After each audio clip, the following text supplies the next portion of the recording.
Hi, I'm Laurie Dobson, and this is the Beachhead. Today is the winter solstice. It's December 21st, 2020. It's amazing that we're so close to a new year. And I am doing this video from the island of Great Cranberry in Maine. I have put a lot of video time in to try to explain what I've been making an effort to do, which is to raise awareness around concerns that I've had about the masks and about the pandemic rollout and about vaccines and the lockdowns and the real costs to our people and our economy and to our human relationships and to ourselves, to our sense of ourselves and our humanity. It's much more than having a mask over a face to hide a smile. It's changing the shape of how we are with each other and how we are with ourselves when we get to such degrees of levels of fear and paranoia and being human. We're all affected by it in one way or another. And I hate to give any kind of power to anybody who might have had a hand in making this thing so much worse by allowing them that acknowledgement of the suffering that they're causing in the world. But I can only think long term and think, who would want to be a soul that brought that much difficulty and anguish to the world? And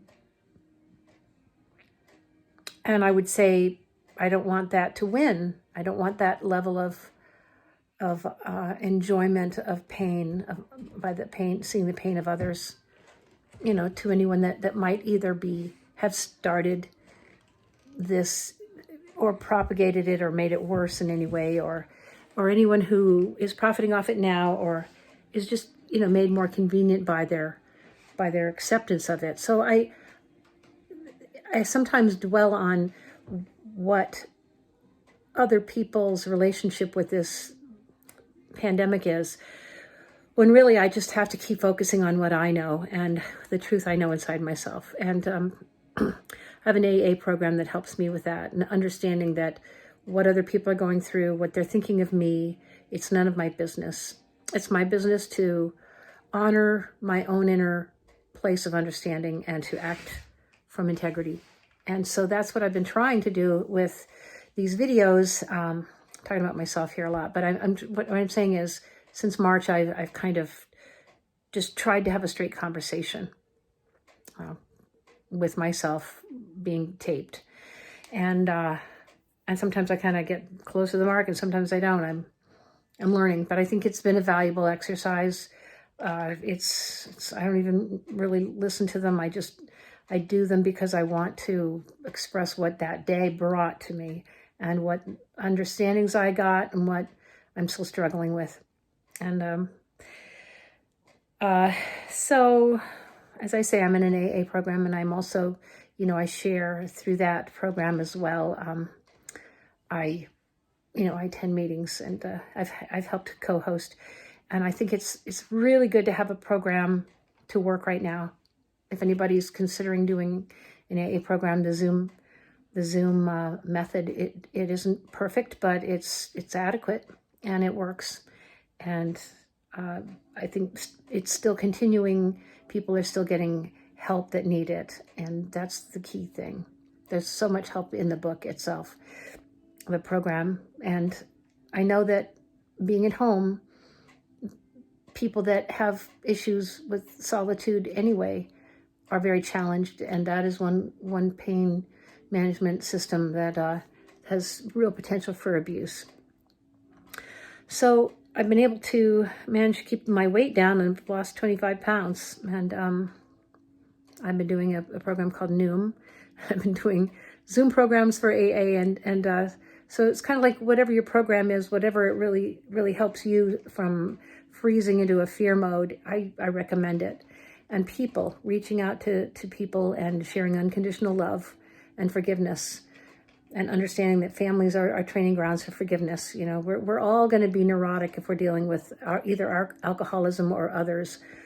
So, forgiveness to yourself for not having the control of a situation you feel you should be able to manage. That's mine. I sometimes just feel like, why is this happening? Why can't I be handling it differently? Why can't it work out better?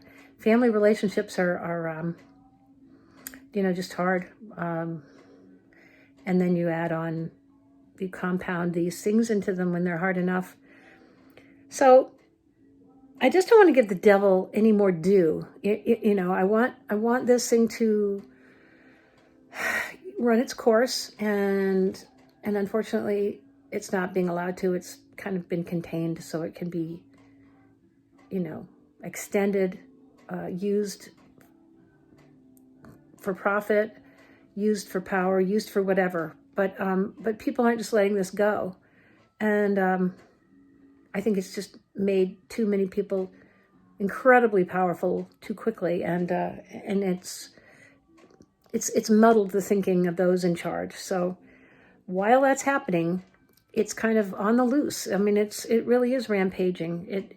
But I see it more as a disease of fear, that when it gets to a certain point, thinking doesn't factor in. It's just reacting, and destruction, which adds to other destruction. Ideas that people can suffer through what they shouldn't have to suffer through.